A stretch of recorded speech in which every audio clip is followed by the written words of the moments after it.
Assalamualaikum warahmatullahi wabarakatuh. Kami dari kelompok 5 Pendidikan Pancasila.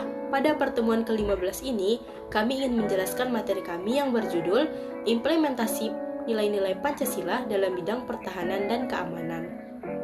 Nah, selanjutnya saya ingin memperkenalkan anggota-anggota kelompok 5, yaitu ada Lilis Pratiwi Purba, saya sendiri. Selanjutnya ada Miftah Zafira Khairani, selanjutnya ada Rina Ardia Jardon, dan terakhir ada Yolanda.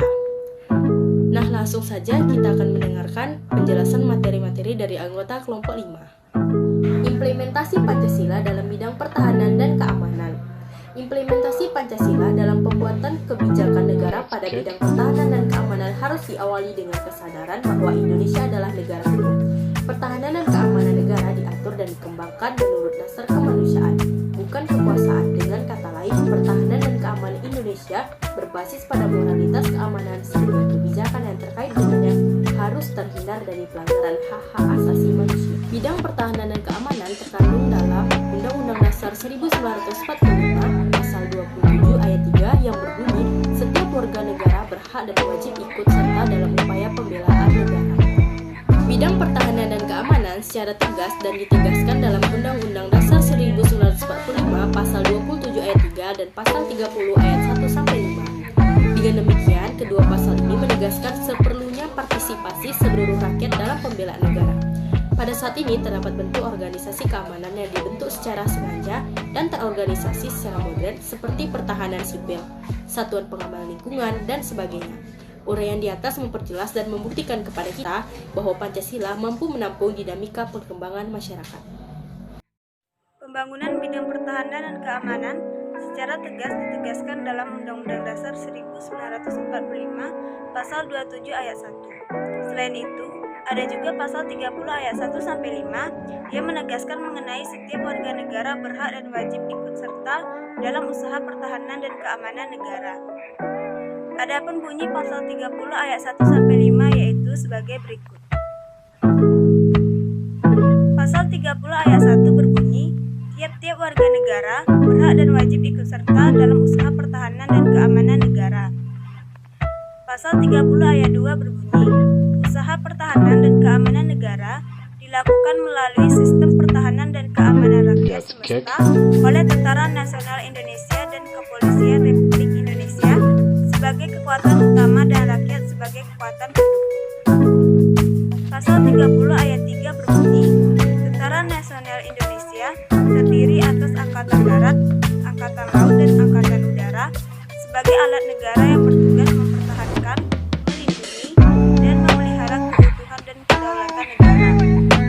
Pasal 30 Ayat 4 berbunyi, Kepolisian Negara Republik Indonesia sebagai alat negara yang menjaga keamanan dan ketertiban masyarakat, bertugas melindungi, mengayomi, melayani masyarakat, serta menegakkan hukum.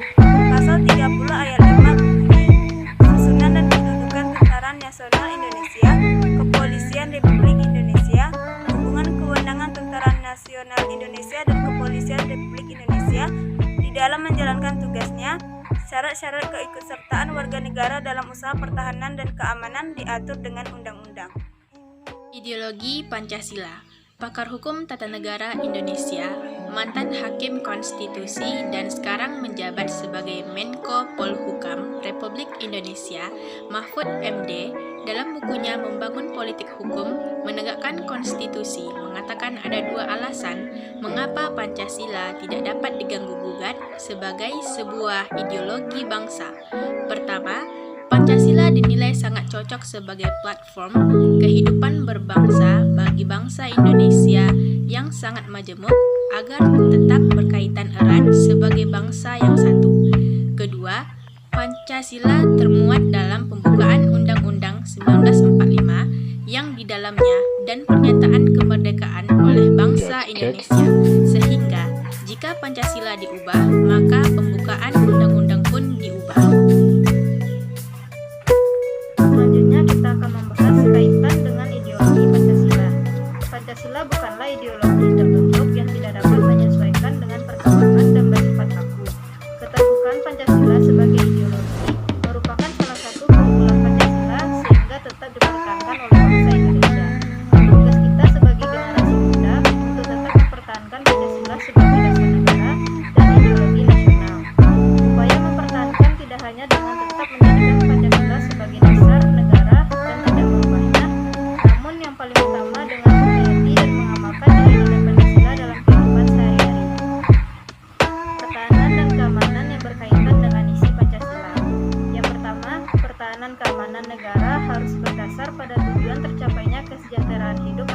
sebagai makhluk Tuhan Yang Maha Esa, terdapat dalam sila pertama dan kedua dari Pancasila. Yang kedua, berdasar pada tujuan untuk mewujudkan kepentingan seluruh warga sebagai warga negara yang terdapat dalam sila ketiga. Selanjutnya, harus mampu menjamin hak-hak dasar, persamaan derajat, serta kebebasan kemanusiaan yang terdapat dalam sila keempat. Dan yang terakhir, ditujukan untuk mewujudkan keadilan dalam hidup masyarakat yang terdapat dalam sila kelima dari Pancasila. Semua ini dimaksudkan agar pertahanan dan keamanan dapat ditempatkan dalam konteks negara hukum yang menghindari kesewenang-wenangan negara dalam melindungi dan membela wilayah negara dengan bangsa, serta dalam mengayomi masyarakat. Pelaksanaan HANKAM. Pelaksanaan HANKAM di Indonesia haruslah sesuai dengan nilai-nilai yang terkandung dalam Pancasila sebagai dasar pedoman kehidupan berbangsa dan bernegara di Indonesia. Pengimplementasian nilai Pancasila dalam bidang HANKAM dapat dikatakan masih kurang. Hal ini dapat dilihat dari kejadian baru-baru ini yang menggemparkan Indonesia, yaitu kerusuhan di Bawaslu. Kejadian ini sangat disayangkan karena melawan bangsa sendiri, bukan bangsa lain. Maka dari itu perlu ditanamkan lagi peranan Pancasila dalam masyarakat.